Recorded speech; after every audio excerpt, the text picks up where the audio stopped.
Is August 28, 2024. Yeah, I hope that all of you are doing fabulously well, okay. Oh, what a life we are living. It is unbelievable. Repeat, repeat, repeat, but details, locations, a little bit different, but it's just a repeat of destruction, mass destruction. Yes, I said it. Carol, you're so negative. But it's really happening. It's really happening. Mass destruction all over the place. And, oh, never ever thought that I would live a time of such intense suffering all over the world. Never. You know what kind of mic I need? The one that you can swing right down to your, with the arms. Yeah, that's the kind of mic I need. Because I've got to lean into this, and I don't want to lean in anymore. So today I had to go shopping, and shopping is far away. So I did not get to work on Rumble. So we're stuck with YouTube again tonight. The Geo Factor 3. Hello. Alicia DeMoss, Andrew Cruz, Angelo, Sandra. Hello. Justin. Hey. Oh. Yeah. Anybody having a great night? That seems to be kind of for many in the past. I know. I can't step out of reality. I've never been able to. That sucks. But I'm stuck in reality. Shauna Howard, hello. Barb in Ohio. Angela, Analog Synth Player. Whoa, I just got dizzy. The problem is I like to sit away from the computer, but I have to stretch in for the mic, and these mics are heavy. Kim Blanchard, hello. Oh, sorry. Kim Blanchard, hello. Hello, everybody. Silent Walk, Sheepdog Patriot, Elizabeth Rivard, L, hi. Elizabeth, hello. Julie, Jane Northrup, Patricia White. Hi, everybody. Troy McCulley and T. Port Angeles. To those of my long-time subscribers, can you believe what we have lived? Can you believe what we have lived and what we are still living? It's quite a trip. Michael Graham, Rooster, Cogburn, hello. Okay, radar. Got a lot of these supercells activated tonight. Look at that frequency. Look at this frequency hitting this so-called weather front in Pennsylvania. Look at just right along the borders of Indiana, Ohio, West Virginia. That doesn't look good. Look at these supercells in Florida. What is it, Sweet Pea? Meow. Meow. What? You want to say hello to the subscribers? Babe is saying hello to you. So,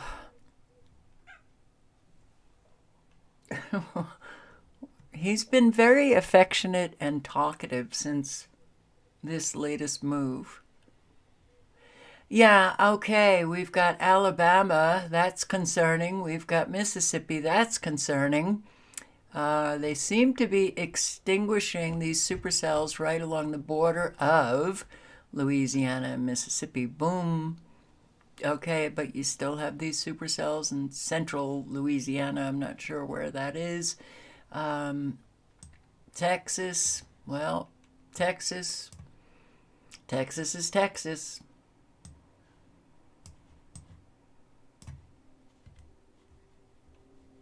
And look at these. You know, it doesn't look real. I mean, these supercells that are moving so fast, coming together, then extinguished. You know, it's maddening to look at radar. If you've been watching it for a long time, it's like, how do you even comprehend what you are seeing?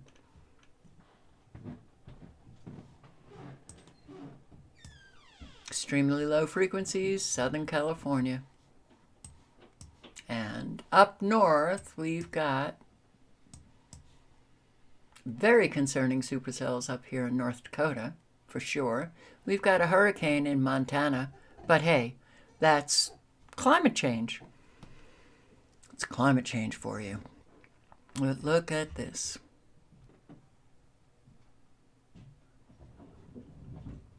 Wow. That's pretty intense. Got different frequencies, and this is quite the power level for an extremely low frequency. That's concerning. All right, let's just take a quick look at the severe weather alert site. North Dakota, South Dakota, which is surprising to me. I would have thought we'd have more, but in Corson, South Dakota, in North Dakota, you got Burleigh and Burleigh, Morton counties, and Emmons and Sioux County in North Dakota. All right, be very careful. Watch the weather.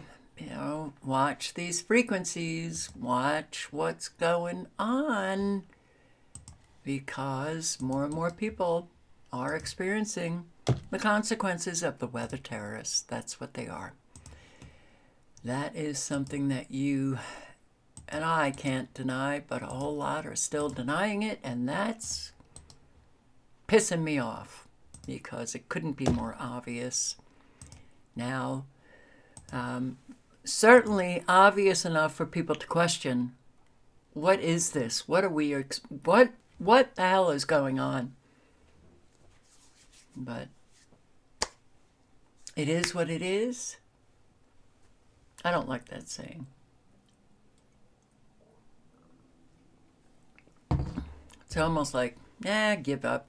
It is what it is. Just forget about it. All right. I don't have much because I was out a lot today, but fast-moving storms leave massive damage across southeast Michigan.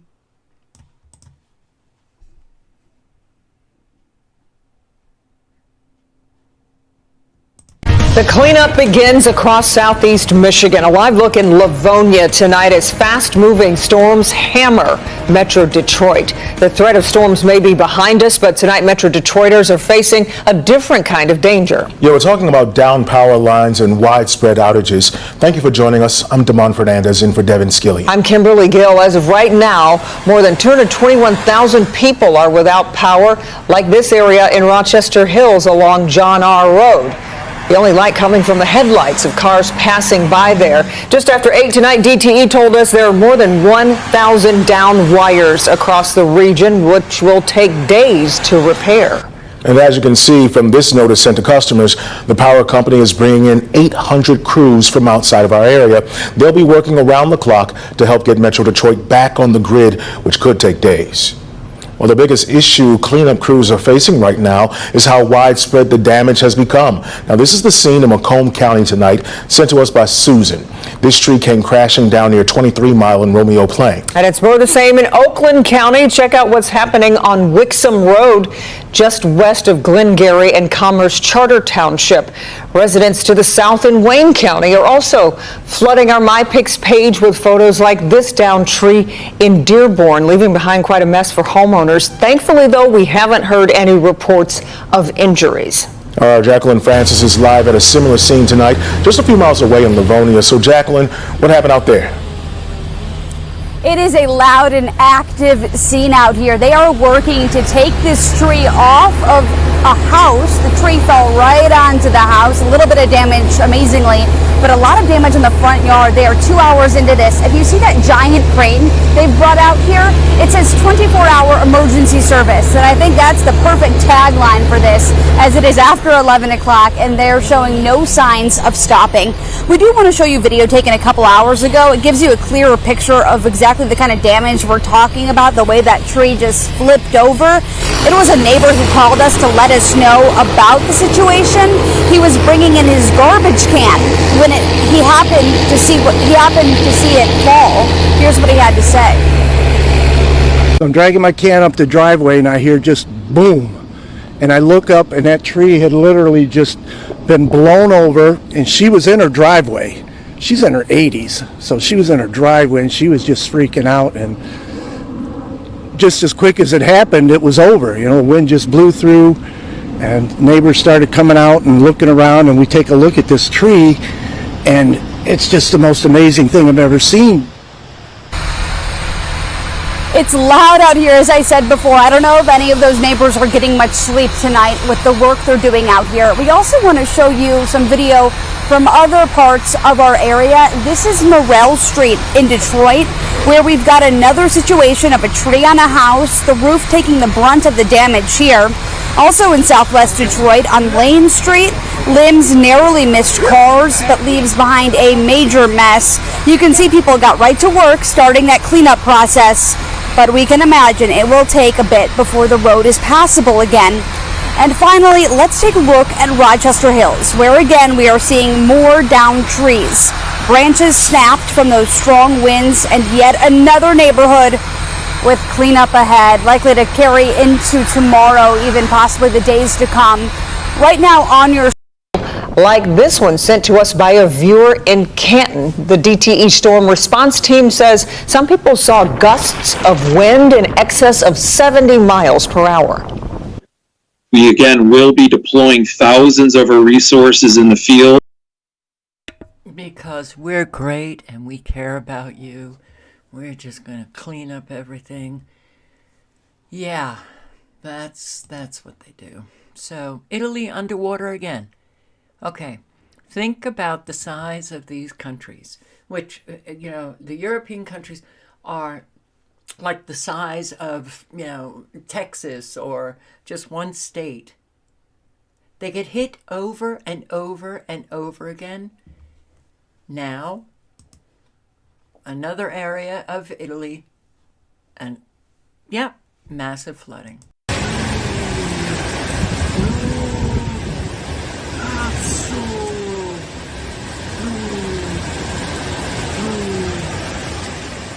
Nature's unrelenting fury.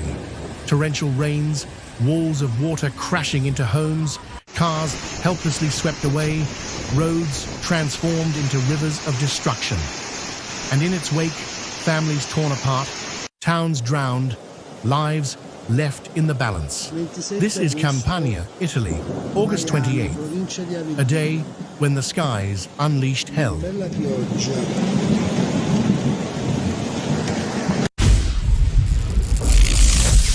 On that fateful evening, left the region battered, broken, and gasping for breath.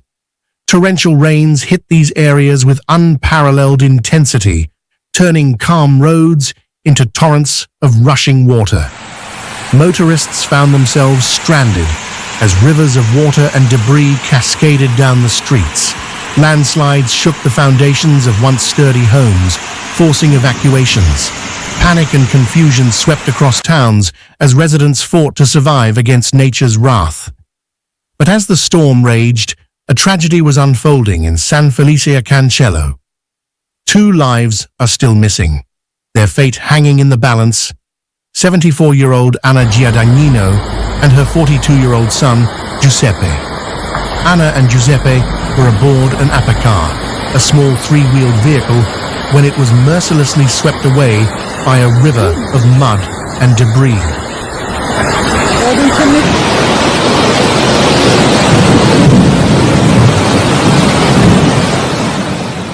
force of nature tore their vehicle from the road, pushing it into a deep ravine, leaving behind only fragments of what was once their journey home.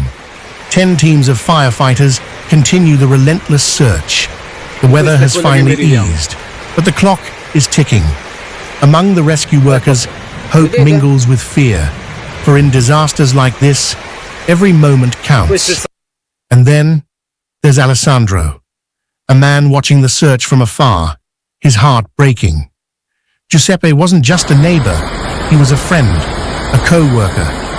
Alessandro's pain is just one small glimpse into the human cost of this disaster. Lives not in a restaurant in Granarolo Emilia, sparking a fire that consumed the roof. Firefighters raced to the scene, battling flames as the storm raged around them. Link is in the chat. Might want to subscribe so that you stay informed of the weather warfare. Yeah, Italy once again. Oh, Florida and New York both had earthquakes. Thank you. Into thin air. The link is in the chat. But I just want to show you, and I really should have pulled up the document, but I didn't. 26, 27. This was last night. Look at these frequencies. Wow. Look at these frequencies. Extremely low frequencies, which are these very defined lines that you are seeing on radar. Extremely low frequencies can create earthquakes. And this was all of the weather warfare going on last night. You can see the frequencies that are hitting this so-called weather front. And this was at what time? About 9 p.m. Where I am, so it was 11 p.m. I think 12 p.m. No, 11 p.m. Look at these frequencies. Is it a surprise to you that New York had an earthquake? When these extremely low frequencies can create earthquakes? Not at all a surprise to me, but thank you, Into Thin Air. All right, everybody, welcome back. I bet you weren't expecting this morning, especially if you're from Florida. An earthquake, a 4.3, at least a reported 4.3. We'll get into that in a moment. Just east of Lake Okeechobee. Right here, you could see this was a 4.3 registered earthquake at 5 kilometers in depth or 3.1 miles. Now, the reason this is a weird situation is because, one, the USGS has not reported this, but another agency has. And that you could see on these details right here on Volcano Discovery, a magnitude 4.3 earthquake 23 miles northwest of Wellington, Palm Beach County, Florida, in the United States, now 12 hours ago. So here is the image 5 kilometers in depth in the Florida Peninsula. Here is where the data came from, IETI. That is another company or group of people that have sensors and can record and put out data to the public about earthquakes. You can see the primary data source right here is, again, IETI, or however this is pronounced. And this is a second report. The last report had closer to 500 people reporting it. And you can see the same details here, 5 kilometers at 4.3 in strength. Now, this is where things get weird again. Now, what I did was I went down to Google Earth, as I showed you earlier, and I found out where the epicenter, or at least where they're saying the epicenter of this earthquake is, and it's right here in the middle of this farm, off this highway. It looks right here. So I went over and I looked at this area here at Osceola Farms, and I actually called them up, and I spoke to a nice lady there. I let her know who I was. And I just asked a question. I asked if overnight last night or anything like that, something weird happened, any shaking, anything like that. And she told me no. But on my second call, someone said that somebody was talking about a possible meteor sighting in the area. Now, we've had this happen in the past, and that's why Volcano Discovery is such a good website. That is this earthquake website here that not only records official seismic activity, but it also allows people to come on and report any sort of shaking they feel. And then later on in the day, it can be verified or determined whether or not it was as an earthquake or a meteor explosion or even a sonic boom from the military. So now that we've had about 12 hours pass and this is still posted as an earthquake, that is my guess as of right now, but you can't rule out a meteor explosion. And very quickly, before I show you the seismogram of that quake in Florida that again is not showing up on the USGS, we did have an earthquake in Sparta, North Carolina. And also take a look at this as I posted on X. Within the last 6 hours, also in New York, a reported earthquake by 3 different people. According to this site, you can see the details here. Reported quake or seismic-like event 10.6 miles west of New York City, New York. As of right now, it's a possible earthquake. And scrolling down to the details we have available, it's at a default depth of 10 kilometers, highly uncertain at this moment. And that depth is known as the HARP earthquake. Now, does it need to actually be HARP? No. But 10 kilometers, 5 kilometers, these are the extremely low frequency earthquakes. Can I say that absolutely, that it's just absolutely true that it was an extremely low frequency? Of course I can't. But these, you know, for an earthquake, it's 10, where is it? All right, he just said,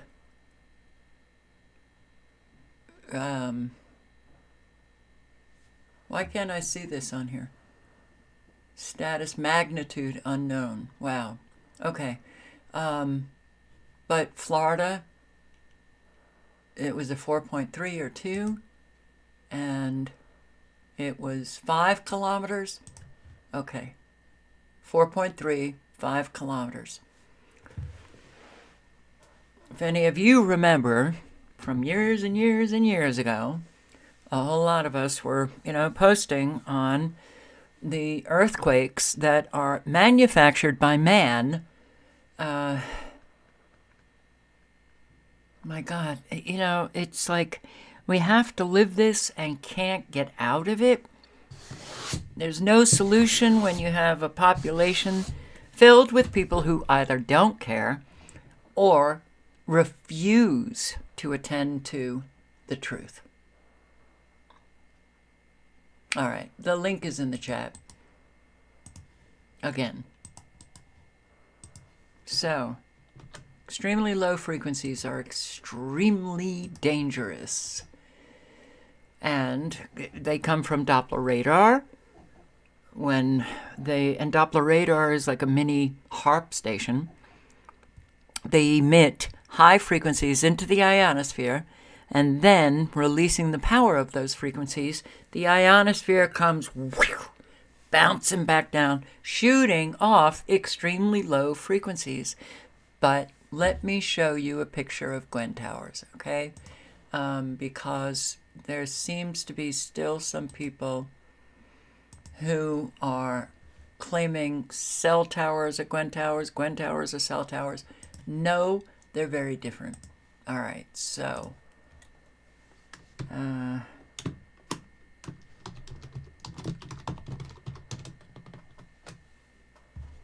copper wiring coming down to the ground in a perfect 360. Right here, right here. These are Gwen Towers, but you can't really see, that you can't. You got to get up a little bit closer to see the actual wiring going down to the ground. They can emit extremely low frequencies into the atmosphere to modify the weather, to mind control populations. They can also emit these frequencies through the ground, creating earthquakes, creating the ground rubble that you see after rain. The bridges that are collapsing, the dams that are giving way, the landslides, the mudslides. See the copper wiring? Now, usually you just see one single antenna, like right here. Sometimes you can see that they have the cell phone structures. But where is the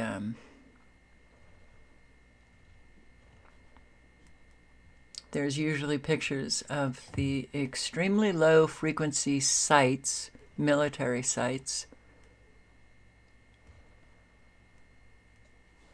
Might not be seeing all of them. Gwen Towers. Oh, I forgot the name of the one in Maine.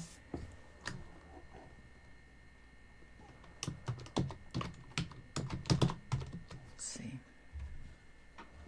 That's not quite Maine. Maine, Carol. Maine.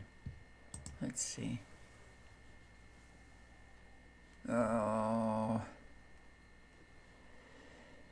All right. I've posted on this so often.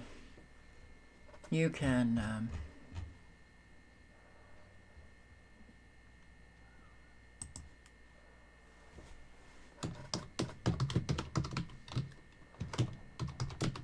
Cutler. Thank you, Carol.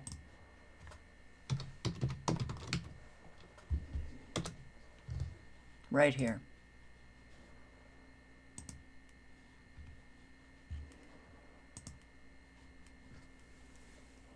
This, what you're looking at, is weapons of mass destruction right here. So the copper wiring goes down to the ground, and this is the extremely, or the very low frequency transmitter site in Cutler, Maine. And well, you have a few other sites. There's one in Michigan.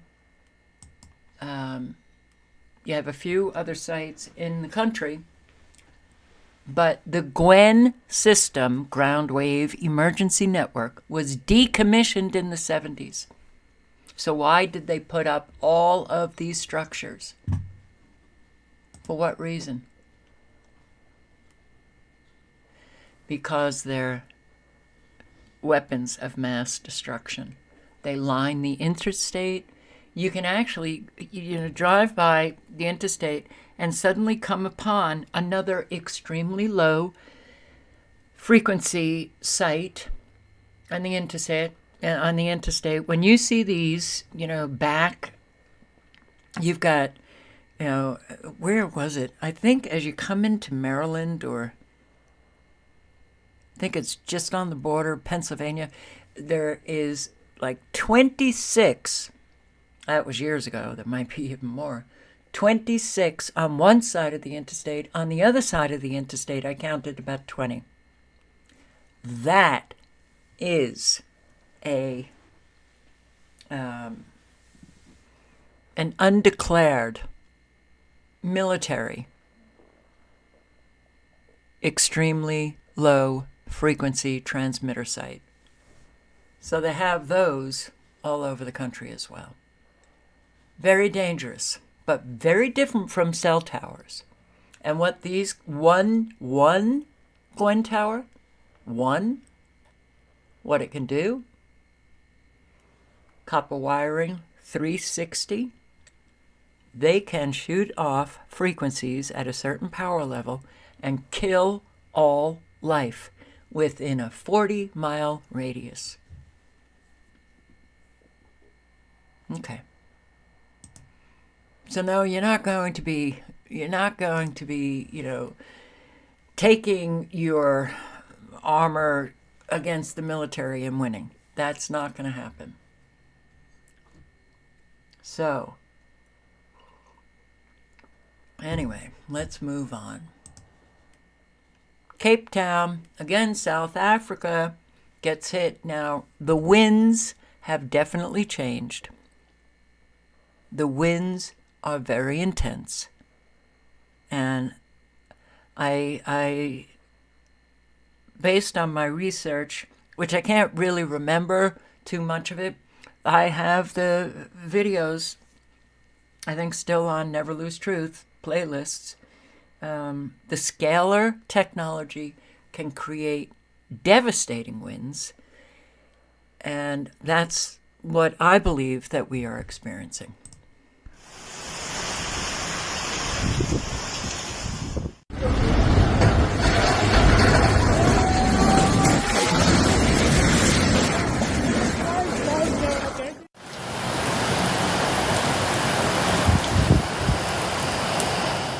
Cape Town residents are helpless in the face of the ongoing severe weather conditions. The severe weather is strong winds that have caused havoc. The strong winds have caused chaos, and one of them is the collapse of heavy structure at the entrance of Access Park in Kenilworth. Videos of the collapsed structure were immediately shared on various social media platforms. And that's pretty intense winds to bring down that heavy structure. The link is in the chat.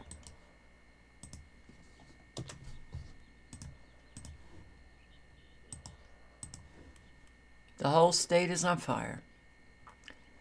Turkey. Evlerde kimse kalmasın.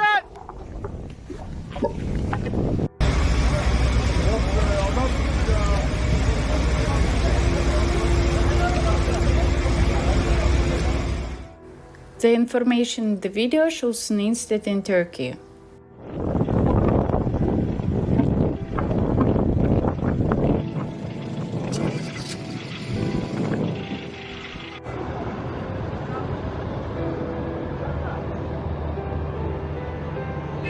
Örnekköy'de orman yangını.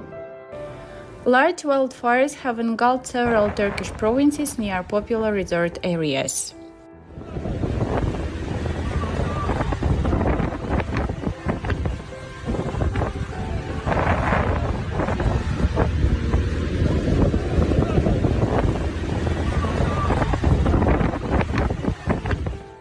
In most cases, these fires are sparked by human negligence.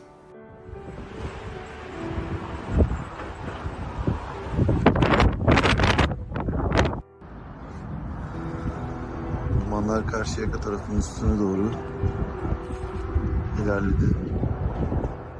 Thousands of emergency service workers are working tirelessly to contain the raging forest fire.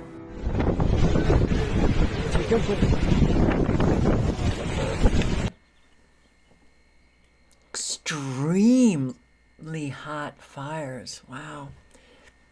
Wildfires that engulf an apartment building on the rooftop.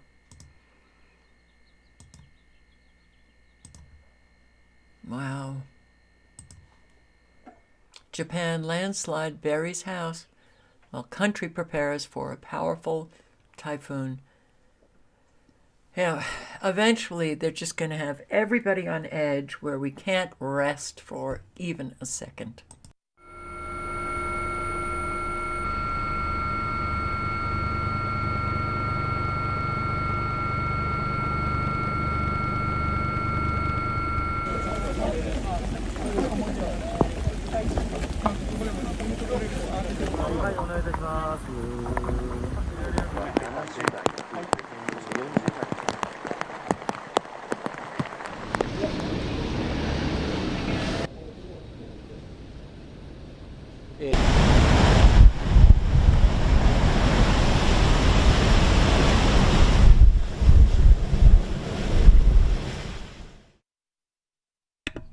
So, I just want to thank my subscriber for sending this along to me, who also, I'm on, I guess, a group email or whatever.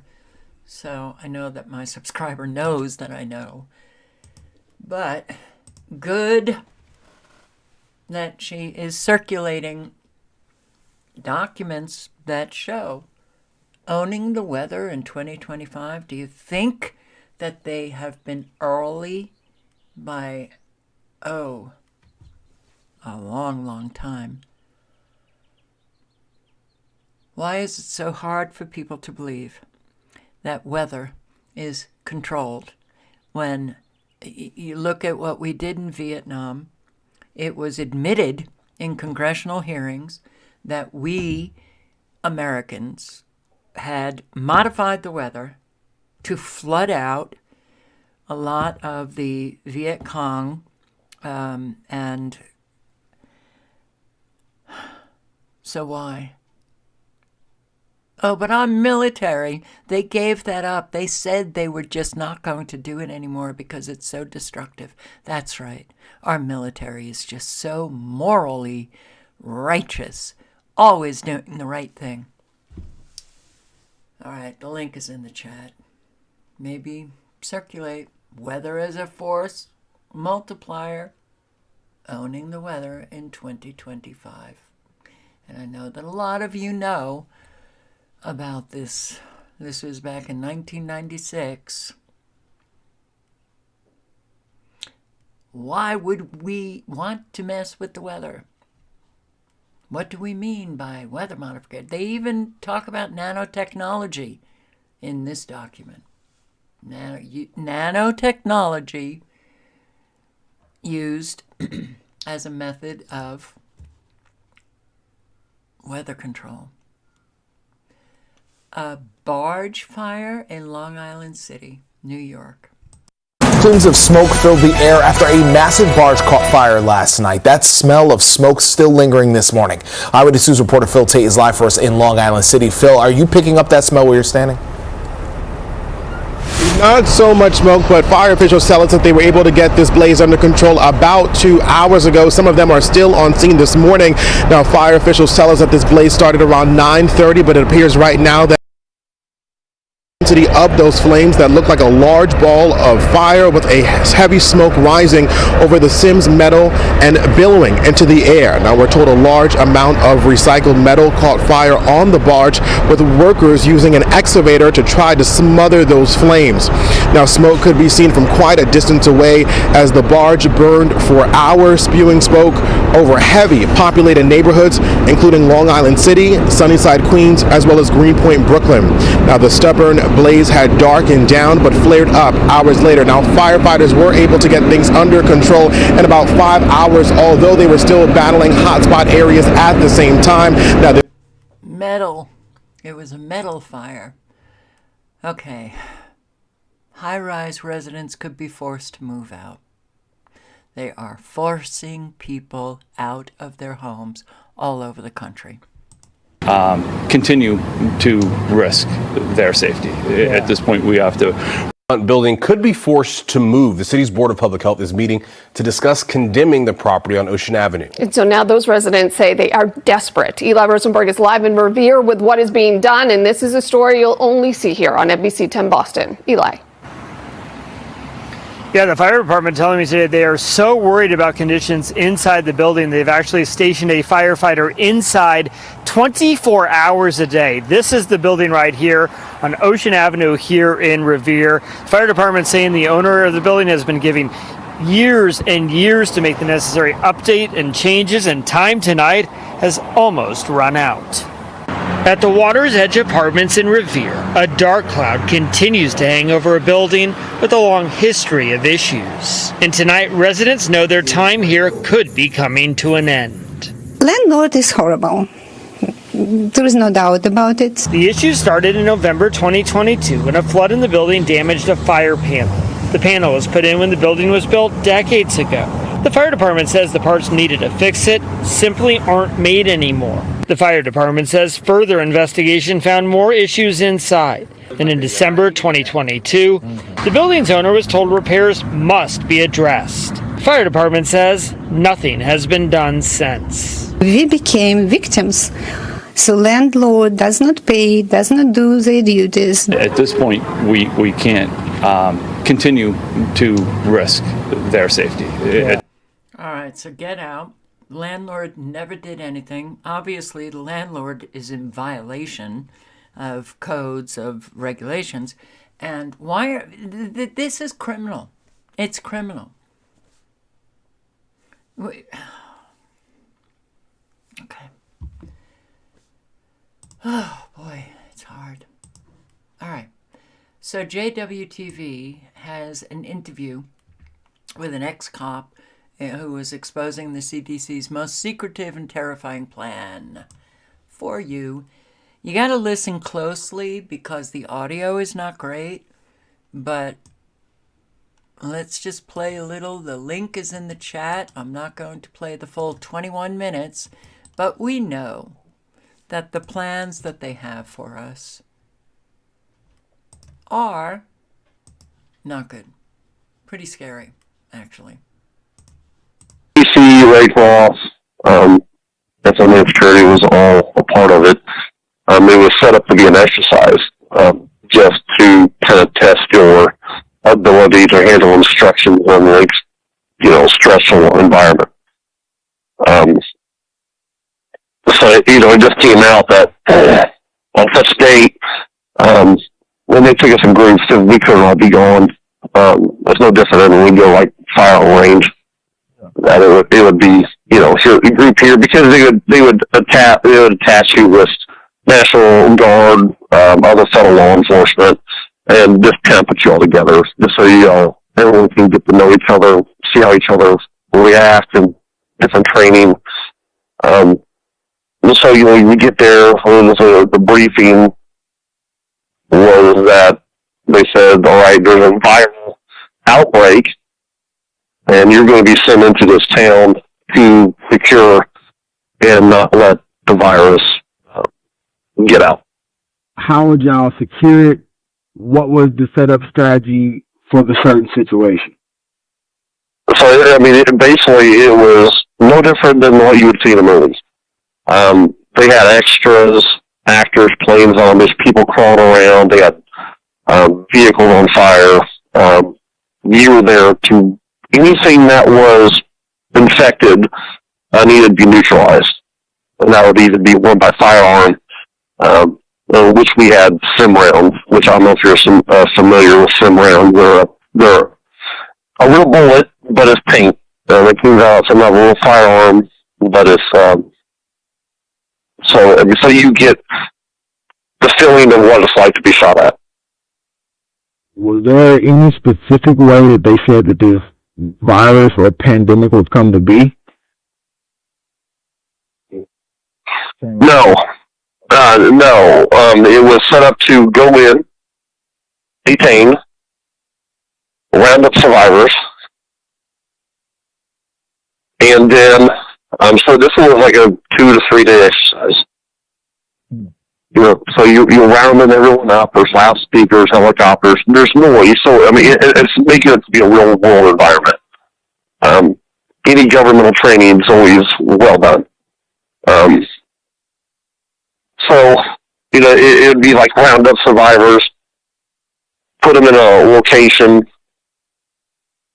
and basically they were hooded and taken away. So anyone who was a survivor, quote unquote survivor, would be taken away. You only got about a couple hours to do that. In the simulation I talked about yesterday, they say you had only 7 hours to do that until it's just like, kill everybody. But how many hours did you have in this drill? So each day, we were given an hour of 6 hours to find survivors each day. Yeah. And so if you're going in a formation, like a diamond formation, and you're going down a hallway, or you're clearing a building, or clearing streets, and the infected, which look like zombies from the movies, they made contact with you, you were now infected. And they told us how the spread of this virus would be by saliva and or blood. Okay, so why do you think this is even a scenario you have to drill for, and what's your take on it? I thought it was ominous. They weren't, when I asked questions, I was down. It was extremely, extremely serious. They talked about Ebola. Afterwards, we got debriefed. So, they talked about during the time frame, realistic scenario is we could be left. Because they couldn't determine if we could be infected or not infected. So we basically left behind, which isn't a good feeling after the fact, right?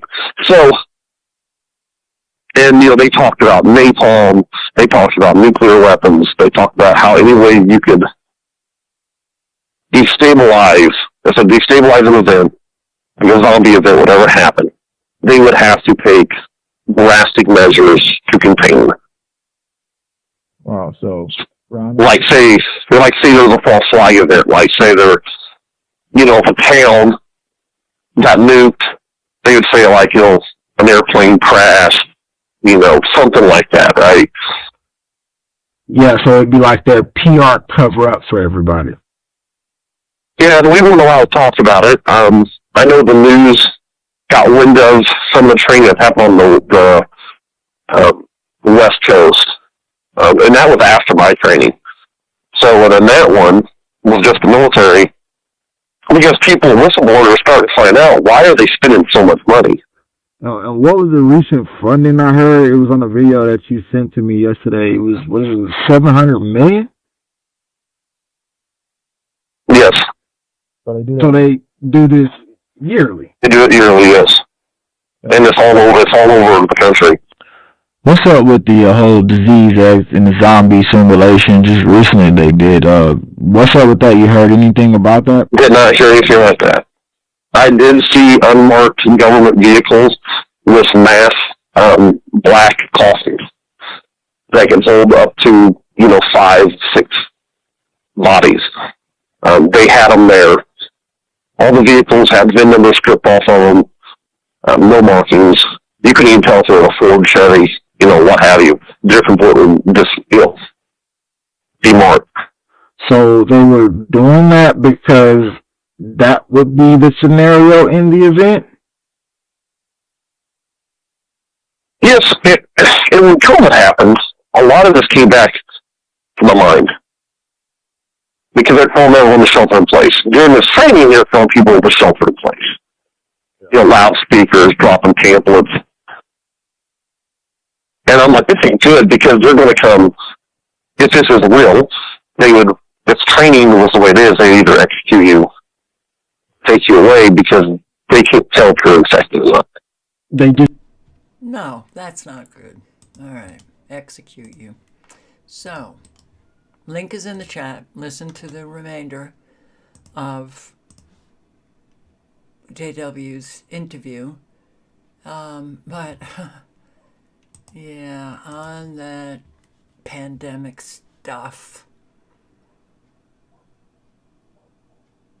So I'm sure you all heard, right? About Mark Zuckerberg coming out and saying, yeah, well, I regret having, caved under the pressure of Congress to censor an awful lot of people. But what's that about? All right, Mark Zuckerberg, as far as I'm concerned, could care less. We're seeing a lot of censorship with Mark Zuckerberg coming out and saying, oh, I wish I hadn't caved. That censorship is only going to get worse and worse.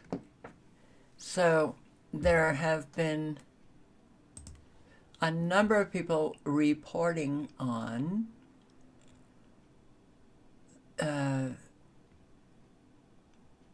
well, let's listen to Kim Iverson and this Peter Hotez. There are few people that really repulse me. Now, there's a lot of people I have no respect for. I know they're evil shits in the world, but there are people that I don't even, I can't stand listening to their voice. I can't stand seeing their face. Peter Hotez is one of them, because he is such a shill, padding his pockets, big pharma, paying him to lie. Okay. Throws tantrum over upcoming Stanford COVID symposium. The liars will continue to lie. Oh boy, they're so at ease with it because they have no conscience. So Dr. Peter Hotez is having a complete meltdown when it comes to a COVID symposium that is being put on by Stanford University. Let me just go ahead and show you what he's having. This is the meltdown that he's having. He's saying, my goodness, what's happening at Stanford? This is awful. A full-on anti-science agenda and revisionist history, tone deaf to how this kind of rhetoric contributed to the deaths of thousands of Americans during the pandemic by convincing them to shun vaccines or minimize COVID. Now, if you remember, Dr. Peter Hotez is I would say is, or he was, at least during the pandemic, he was the main voice on MSNBC. He was a regular contributor on CNN. He was the guy that they brought on to talk about the pandemic all the time. He was even featured on Joe Rogan's show at the very beginning of the pandemic. This is before Joe sort of started to change his mind about the COVID pandemic. And, you know, at first he's like, how serious is this? And Peter Hotez is like, oh, real serious. This is really serious. It's going to kill a lot of people. And a lot of people were listening to Peter Hotez in the beginning when he was really sounding the alarm, very alarmist about COVID-19. But then as the science started coming out and as we started getting data, we got data about who was dying from the virus. We got data about who the virus most affected, who the people were that what was going on with the vaccines. When we got the vaccines, well, Israel got the vaccines first. They started vaccinating their entire population. We saw that they did, one round, then they did a second round. Then they were like, oh, this is not stopping the spread. We have to do boosters. And oh, that didn't stop the spread. We have to do another round of boosters. As that science came out, the problem with Dr. Peter Hotez is that he didn't change his messaging at all. And we saw this especially in the liberal media with MSNBC and CNN. They didn't change their tune at all, no matter what the science taught them. As they were sitting there screaming, the science, these people are all anti-science. They ultimately proved to be incredibly anti-science. And Dr. Peter Hotez was one of them. He was then challenged to debates by Steve Kirsch, offered him, I believe, $1 million. I mean, some like really ridiculous amount of money. I think it was almost $1 million that would go to his charity of choice if he would just debate Steve Kirsch, and Peter Hotez wouldn't do it. He wouldn't debate anybody. He wouldn't have a conversation with anybody. And here we are in 2024, and he is still quadrupling down on the fact that, he thinks that his messaging was correct and that everybody else is spreading dangerous misinformation. He goes on in this thread and he says, the program indicates the new Stanford president will headline the symposium. While I'm all for free speech, this type of anti-science aggression doesn't have to be promoted by the Stanford leadership, giving the chilling message it sends to the serious science faculty / students. Therefore, I hope the Stanford president reconsiders and instead focuses his attention on the important scientific projects underway on his campus and not this nonsense. And he says details of the damage from such anti-science views are detailed in my recent book published by Johns Hopkins University Press. And his book is there, The Deadly Rise of Anti-Science. All right, you can watch the remainder of this video. The link is in the chat. Is Peter Hotez actually a doctor? I mean, they could have just created this guy. Go out there, push what is truly disinformation. But really, John Hopkins? Of course, John Hopkins University Press is going to publish a Peter Hotez book.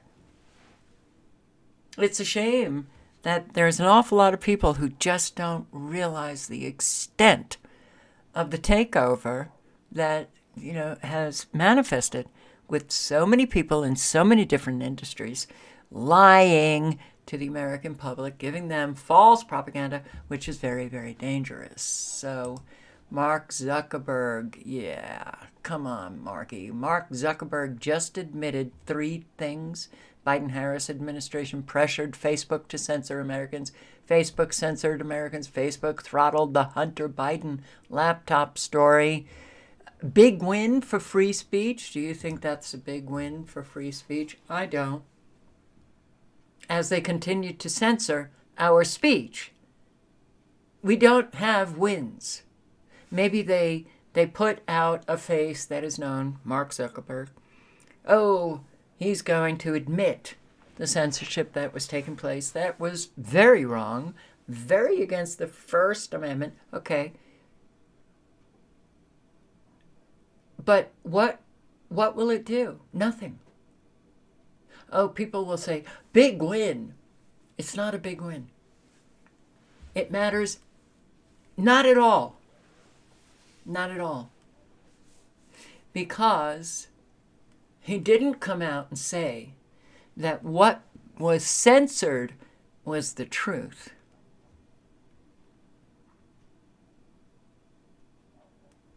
That's an important detail he left out. the truth was censored. And who cares, you know? Well, Mark Zuckerberg, and we live in the United States, and he feels badly about censoring Americans, you know.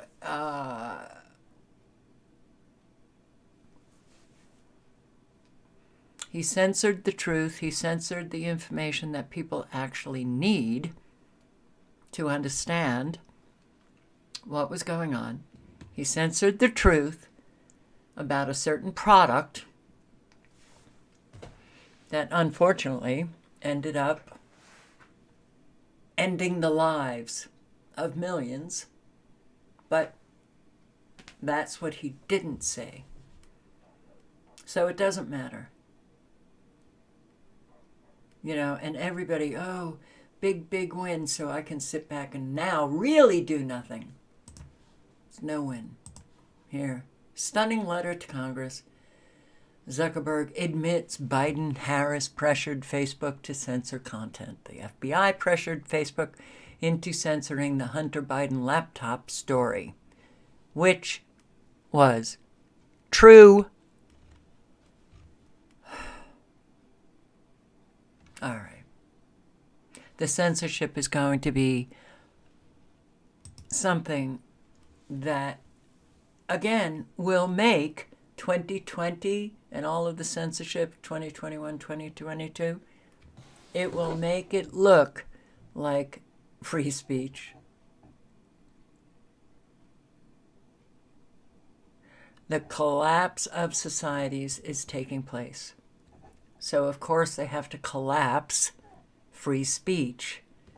And boy, I hope you guys are ready for it, because there's an awful lot that we will not be able to say, you know, even on other platforms, because it will be classified as misinformation or disinformation. And you see what they're doing in UK. Well, arrest people, jail them. You don't think that's coming here? Oh, it's already been here. It's going to get in our face. So schools now closed, Alabama, Tennessee, curfews in Massachusetts. Hey, what's up, guys? John here. Schools in Alabama and Tennessee have officially closed down. Why? Well, it's because of this right here. This is not over. Everyone's talking about Mark Zuckerberg and his involvement and everything that happened the last several years. Facebook's Mark Zuckerberg claims he was pressured by the White House to censor content related to during the pandemic. Every media outlet, every influencer is talking about this. But what they're not talking about is what's actually happening right now, what's happening today, and what's going to happen tomorrow. Because I believe we're walking into a really, really big situation, a really big problem in America, a problem in which we all need to pay close attention to. I mean, everybody's going to be impacted. Look at this, for example. Came out 23 hours ago. And this is schools in 2 states experiencing a rise in cases, announced they were closing facilities and switching to remote learning. Alabama and Tennessee, you know, I hear everyone on, in the comment section saying, look, this will never happen in Tennessee. Not in Florida, John. Not in Texas. It's Alabama and Tennessee. They're closing down. 1,000 kids, 1,000 children, just days in the academic year.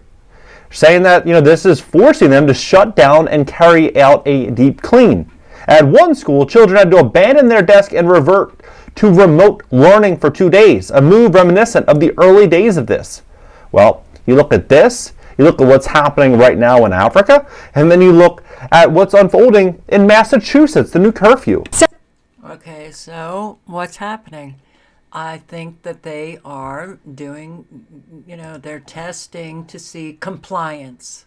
They want to see compliance. This is going to be happening more and more. It'll crop up wherever, they decide to crop it up. And Tennessee, yeah. I'm not surprised about Alabama. But Tennessee, okay, well. You Floridians, you Texans, you Tennesseans, you Montanans, you Idahoans, yeah. There's going to be an awful lot of compliance, and those who comply bring us all down.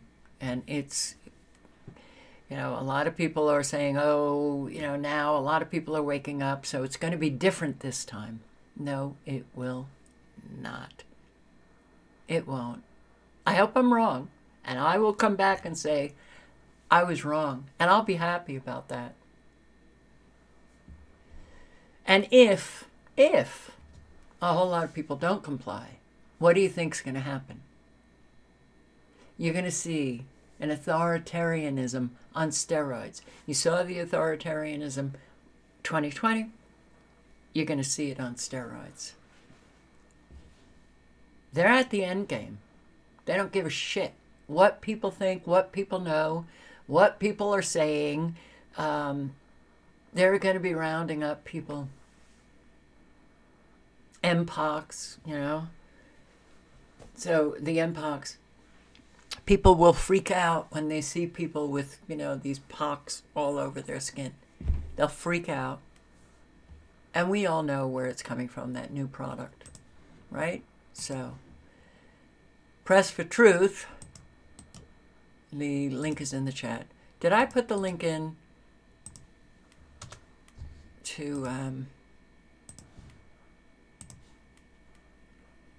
this is John Williams' video? I don't think I did. So the link is in, and you can listen to the full video. So, Press for Truth. Play a few minutes of this. I think I put the link in. I don't know. So the link is in the chat. World Health Organization strategic planning for what? Mpox. This is Dan Dix here reporting for Press for Truth. The World Health Organization has just launched a global monkeypox strategy, including strategic vaccinations. Gee, who could have seen that one coming, guys? The World Health Organization, the WHO, is launching a global strategy to halt the transmission of Mpox, formerly called monkeypox. The plan, announced on August 26th, will entail a strategic vaccination campaign. The UN Health Agency, which declared a public health emergency of international concern 2 weeks ago, said that the plan is going to last 6 months. It's going to start in September of 2024, and it's going to go to February of 2025, and it's going to receive $135 million in funding. Strategic vaccination efforts will target people at the highest risk, such as close contacts of recent cases and healthcare workers, to interrupt transmission chains. Gee, that sounds familiar. Here it is, guys. The Global Strategic Preparedness and Response Plan, launched by the World Health Organization to contain the Mpox outbreak. And here they talk about their strategic vaccination efforts that's going to focus on interrupting transmission chains. And the fact that they are even suggesting that this is possible is absolutely insane when you consider that we have just witnessed the opposite happen over the last 4 years. May I remind you, everyone was told that the COVID 1984 vaccine was supposedly going to stop transmission to this apparent virus, and now we're being told that apparently mutates all the time into new variants, and you can't keep up with the transmissions. In fact, you're going to have to get a booster every 6 months now. So amazing how the story changed, you know, and now they expect us to just forget about all of that. And they say they're going to introduce a new strategic vaccination effort to interrupt the transmission chains of Mpox. Guys, it's going to take a great deal of propaganda to once again convince everybody that this is going to be the case. And that brings me to my next point, guys. I wanted to show you this from the University of Waterloo, who just developed a big data ecosystem for evaluating health misinformation on social media. Check this out. Infodemics. Digital misinformation on social media has led to harmful and costly beliefs in the general population. Notably, these beliefs have resulted in public health crises to the detriment of governments worldwide and their citizens. Consequently, there's a critical need for an expert system capable of processing vast amounts of health-related digital data to detect patterns of public health misinformation. To address this need, this research designed and developed the UMass, a big data pipeline and ecosystem for identifying and analyzing health misinformation on social media. Now, CTV News here thinks that this one tool that is identifying false health claims on social media is a life or death issue that we're dealing with here. And the article, I would say, goes on to kind of let the cat out of the bag and reveals a lot about what's going on here. When you read this part, they say, we found that physicians are the most trusted source of health information for Canadians, closely followed by nurses and pharmacists. Says Reamer, that privilege gives us the opportunity to address false health claims head on. Ladies and gentlemen, they are taking a page directly out of the book Propaganda, published in 1938 by Edward Bernays, from the chapter The Psychology of Public Relations. And I'm going to break this one down for you, how they are utilizing Edward Bernays' propaganda to convince you to go along with this massive scam, even though our very eyes, saw them lie about it with COVID 1984. It's absolutely... Yes. Well, the link is in the chat. More information for all of you. But there's a lot of people on the latest and greatest. Will this be the next pandemic coming out? Well, I will post the link to JW's video again. And, people who need people. Oof. So, I was listening to this, and, it just reminds me of Americans. They never apologize. Oh, some do. Or they insincerely apologize. Or they just ignore what they did, and then they apologize, and they say things like, well, I apologize for what you think I did.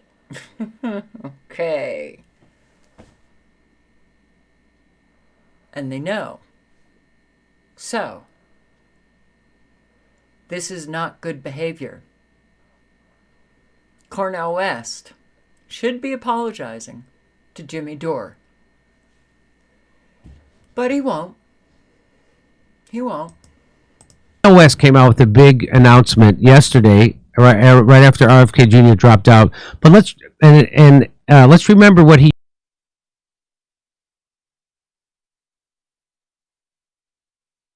used to say about Dr. Fauci.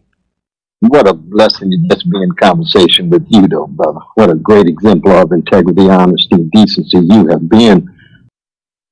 Are you kidding? What a great exemplar of integrity. So now he's beginning to question Fauci. But if he looked into Fauci, and if he was speaking the truth, he would never say that he was a great exemplar of integrity. Will he come out now and publicly say, I was wrong for saying that? Of course not, because everybody's got to be right in our country, right? Over your 79 years on the globe. So that's what he used to say about Dr. Fauci. Now, I can overlook that because I didn't know anything about Dr. Fauci at the beginning of this either. So, but that's what he said. What a blessing to just be in conversation with you, though, brother. What a great exemplar of integrity, honesty, and decency you have been over your 79 years on the globe. I don't know why he got to go over the top like that.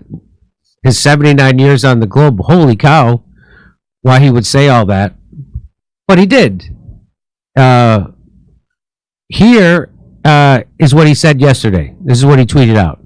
I want to speak to my brothers and sisters of all colors who are concerned about not just the vaccine, but the role of the pharmaceutical company in shaping public policy, not allowing the various voices to be heard, the role of censorship, the attempt to impose closure on various voices that would help us understand what's really going on when it comes to healthcare policy vis-a-vis vaccine.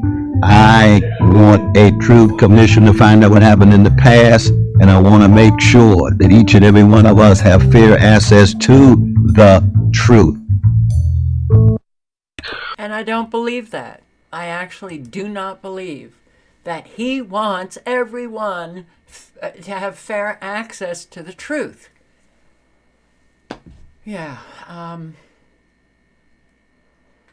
But years ago, he came after Jimmy Dore big time. Maybe not that long ago, actually. So now he wants a truth commission. Give me a flippin' break. There could not possibly be a truth commission in a country of, which is the people of the lie. Everybody's got to be right. Everybody, has to, well, if I apologize, I'm just going to, apologize for, well, I'm sorry that you feel that way. Oh.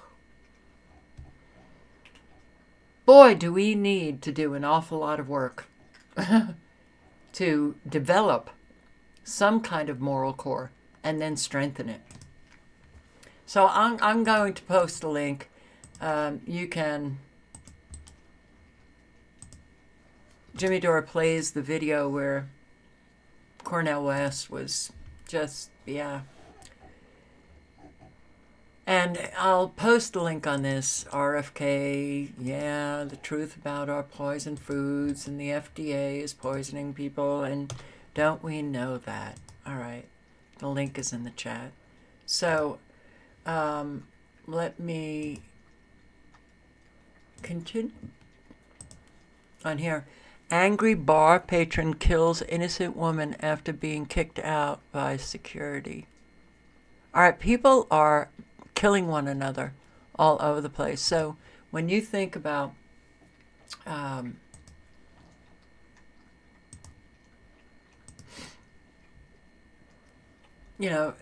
lot of people are talking about the cities. This is not just happening in the cities, but a whole lot is happening in the cities for sure. And what I've been noticing, especially with New York City, is that it's wild. It's already wild. So when we say shit hits the fan, which it's been doing, on a daily basis with an awful lot of people, they've experienced that splash, right? But when they pull the plug on the economy, when the election, the chaos that the election's going to bring, we are going to see people just shooting one another. We're already witnessing it. We're already witnessing the depopulation. Neighbors are dying. Family members are dying. Friends are dying. And we can't seem to do much about it at all. Now that's from that product that came out. You know what I'm talking about. But, this has been going on for years.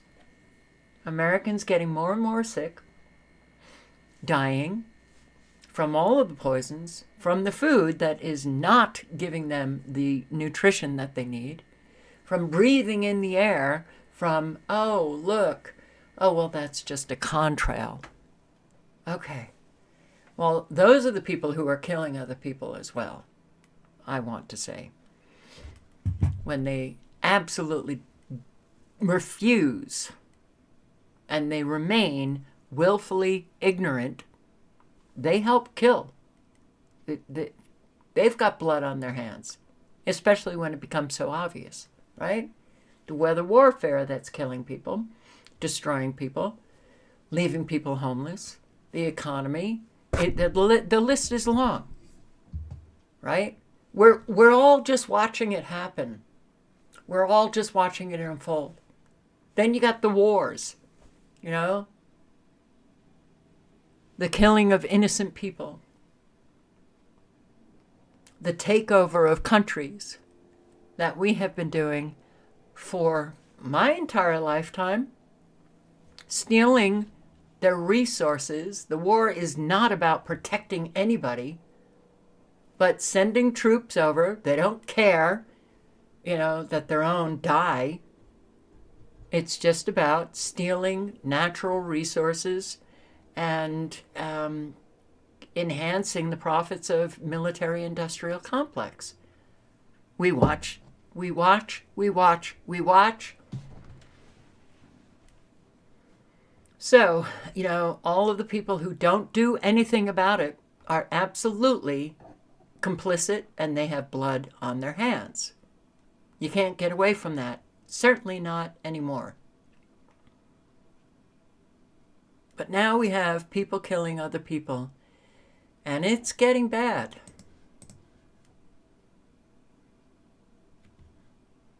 Bystanders, one of them, a 30-year-old, was killed. Fox 4's David Santendry live at the Dallas County Jail with a story. David. Yeah, that 23-year-old alleged shooter is expected to be transferred here to the Dallas County Jail, and police were able to identify him and his vehicle with that surveillance footage.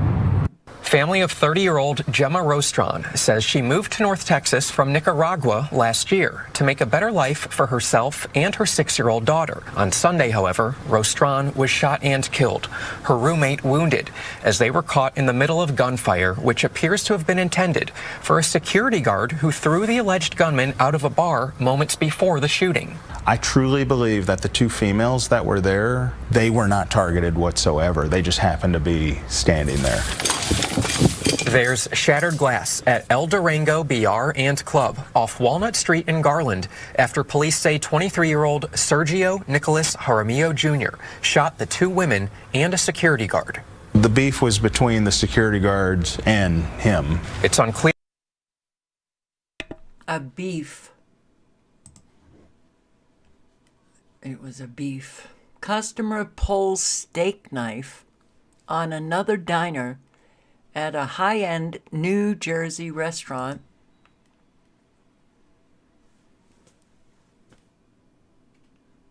Accident. You got a knife in your hand? A restaurant melee. Diners shocked when a man pulls a steak knife on another diner over a minor mistake. Good evening, I'm Chuck Scarborough. A man from Florida is facing charges for the chaos at the high-end Rumson restaurant run by a celebrity chef. The video of the altercation has gone viral already. Police say it started with a spilled glass of wine, followed by a punch thrown at a manager, and then that shocking incident with the knife. News 4's Adam Harding is live in Rumson with the wild scene for us. Adam. People really are just... a whole lot of people are violent. You trigger them and their violence comes out. Okay? And everybody has, you know, the violence in them. But, you know, again, I'm going to say that for those people who have not done any work on themselves, who don't know who they are, they can get triggered so easily. And if they're experiencing any kind of stress that is prolonged, they regress.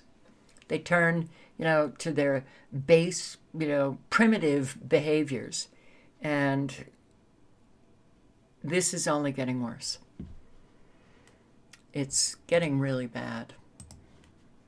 Migrants sleeping on sidewalk at the Massachusetts MBTA station. New York City is kicking migrants out of shelters.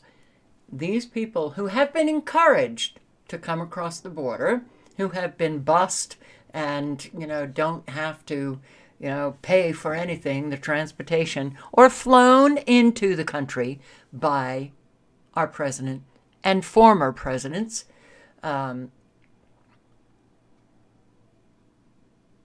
when they start experiencing, oh, I'm not getting free stuff anymore. Now I'm looking at the streets. You're going to see an awful lot of pissed off illegal migrants.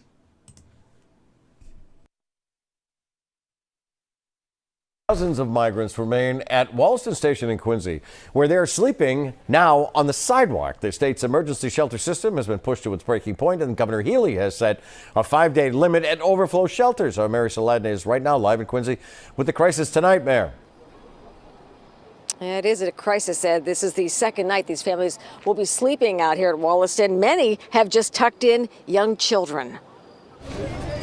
Their suitcases and blankets sit stacked just outside the door to the Red Line. Whistler Soul, his wife and 3 children fled the violence in Haiti. The condition in Haiti is dire. You can't compare it. Even though we're sleeping outside, it's much. The condition in Haiti, you can thank us for. Our government, the Clintons, all of them. Okay.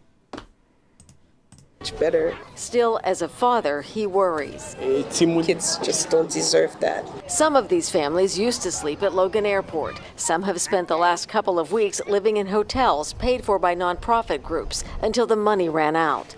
Volunteers are trying to help but lack resources. I come here every day and try to be with people and play with their kids and let them know they're not alone. This is so far beyond myself or other volunteers. They all came legally through the system. Some of them waited 7 months.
Edna Carr student is in the ICU right now after police say a suspected drunk driver drove through a home and hit that teen as he was sleeping. And new tonight, the family of Jamal Jackson is detailing those terrifying moments. WDSU reporter Jonah Gilmore is near University Medical Center. And Jonah, what do we know about that teen's condition right now? The family of 15-year-old Jamal Jackson tells me right now he's heavily sedated to help him deal with the...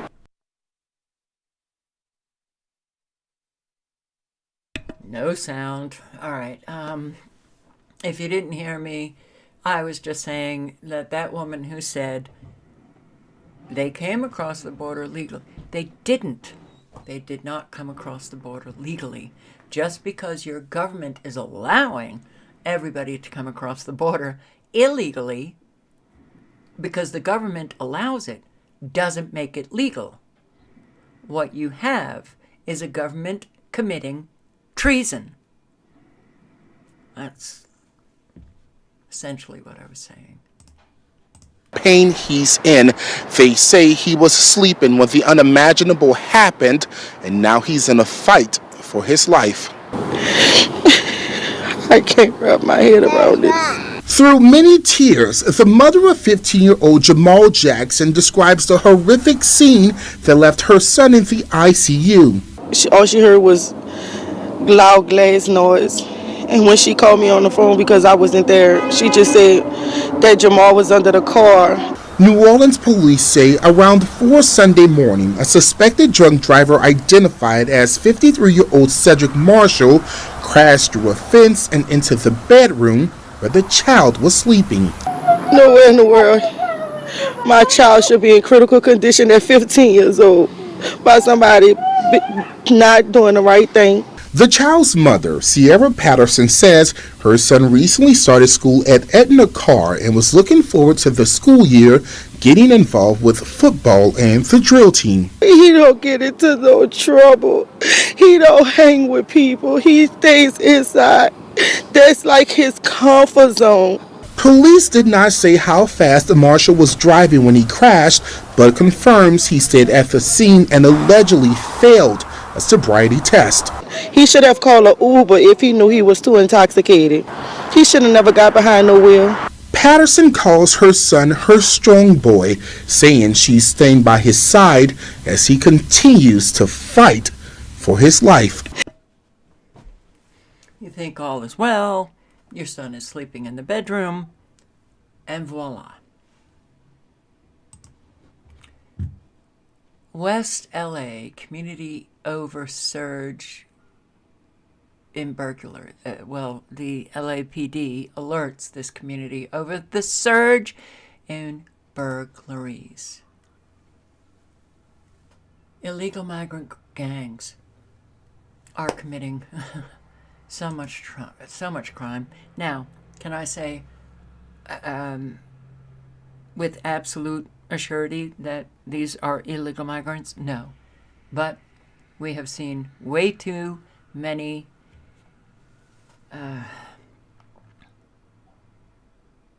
Venezuelan, Chilean, and other gangs from other countries that are literally just doing home invasions, burglary of homes, and this, we all know it's only going to get worse. The LAPD warning people about a rise in residential burglaries on LA's west side. Thieves are targeting upscale neighborhoods, with the most recent incident happening just last night in Bel Air. KTLA's Aaron Myers live from the Sawtelle area with the latest. Aaron, good morning. Good morning to you both. This alert is for residents who live in areas like Bel Air, Brentwood, and Westwood. This is due to the increase. But I do want to tell those who don't know those areas, Brentwood, Westwood, Bel Air, very affluent areas of LA. In these residential burglaries. We'll go ahead and get into some video from a recent incident. This happened on Saturday, and you can see three masked men trying to break into a home on the 2400 block of Roscommare Road, though it's believed 6 people were actually involved.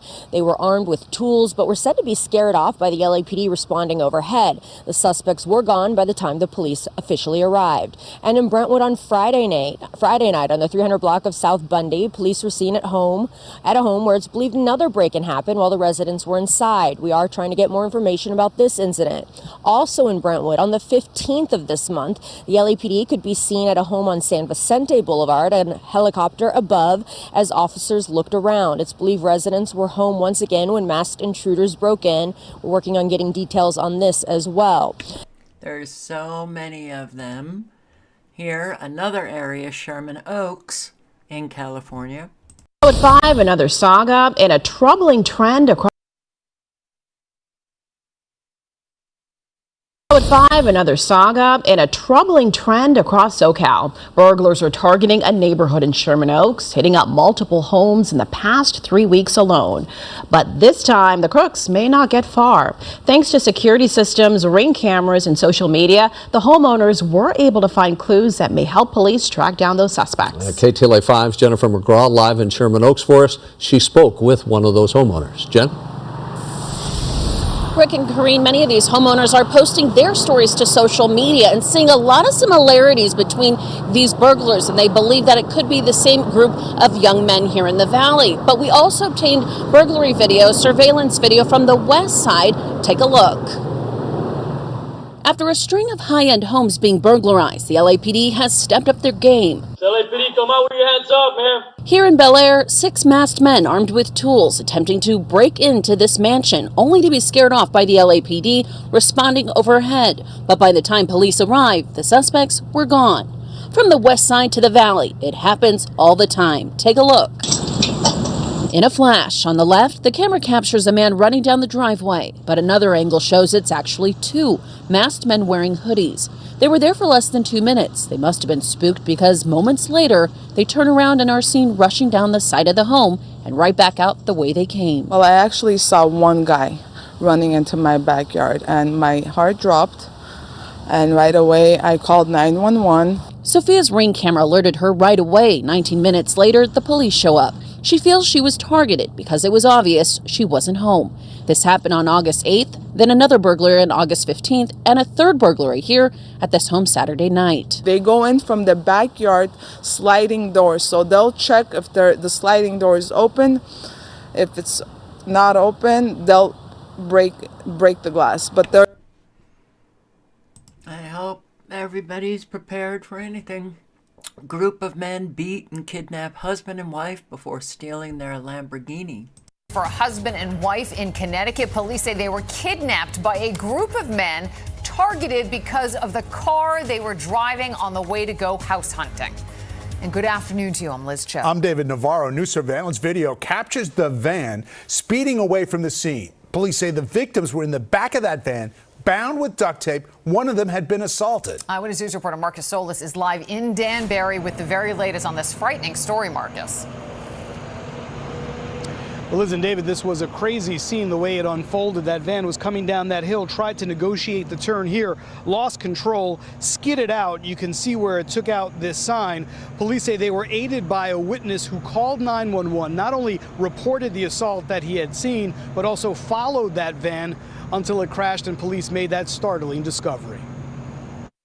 Surveillance video shows the van racing down Clapboard Ridge Road Sunday, at one point going across the double yellow line, nearly hitting an oncoming Subaru driven by Carly Batista. Literally, if I didn't swerve, he would have hit me like on the driver's side, like head on. And with how fast like the car was going, I probably would have ended up in the ICU or something. Like it was that like, oh my gosh, like I got really scared. That van eventually crashed, the suspects taking off on foot. But inside the vehicle, Danbury police found a husband and wife in their 50s with duct tape around their hands and feet. The man's eyes were also covered with tape, and the victims were injured. It seems like they were struck with the bat, as all indications. The male victim was pretty bruised, pretty swollen. And yeah, they indicated that they were struck with the bat several times. The incident unfolded when the victims pulled up to a gated community in their Lamborghini. The car was purposely rear-ended and the couple surrounded by 3 other vehicles. A witness called police, who eventually found the van crashed on Copperwaith Road. The stolen Lamborghini and other 2 suspect cars were also found. 6 suspects have been arrested. All are from Florida, with no obvious connection to the victims. We've did a lot of background work on them, but at this time it doesn't seem that they have any connections to the Northeast. They're all from Miami, Florida guys. And those suspects. So, yeah. Naked man terrorizing LA neighborhood. Naked man has been terrorizing residents in a mid-Wilshire neighborhood. Now to this, a naked man has been terrorizing residents in a mid-Wilshire neighborhood for months. He appears at all hours of the day and night, screaming and committing lewd acts, and residents say they have had enough. Mary Beth McDade live in the mid-Wilshire neighborhood where she spoke to frightened residents. Mary Beth. Yeah, Mike and Sharon can tell you that these residents are frustrated and fearful. They don't know what can be done to stop a naked man from living in their yards and touching himself inappropriately. They don't feel that their children or themselves should have to live like this. This naked homeless man has been terrorizing a mid-Wilshire neighborhood for several weeks. That's according to residents who witness him run around naked, screaming, and at times touch himself in a sexual manner. Most nights he sleeps naked, and anywhere he can find access to someone's yard or stairwell, he will be naked and sometimes do not nice things when he's naked. I've never felt intimidated by his presence, but when I woke up and saw him in my backyard, that's a little different when someone's on your property. Residents who don't want us to use their names say the neighborhood is packed with children. A lot of kids and a lot of lewd acts that are not, it's not safe for anybody. This neighborhood is filled with 5-year-olds, 8-year-olds, teenagers, and he's being found in the backyards, and the parents are very concerned. This woman says at times he walks around with items that could be used as weapons. There have been times he's been found with a weapon, like he was arrested a few weeks ago with a taser. 2 days ago, he was walking around with a golf club. She says she chased him away from her property on Saturday night. Get out of here! My daughter, she's 16 years old with 3 friends. She walked in the door at 11 o'clock, and at 11:30, he was naked on my front stoop. Then on Sunday, the man reportedly identified as 51-year-old Dushan Barnett was apparently arrested for allegedly stealing clothes, towels, and camper parts from a resident.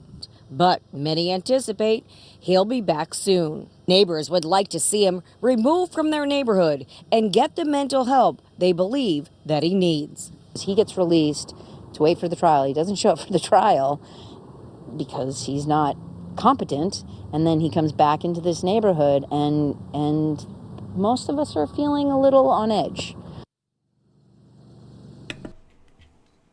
I guess we just can't get rid of all of these people who are terrorizing other people. I guess that's it. You know, the police are incompetent.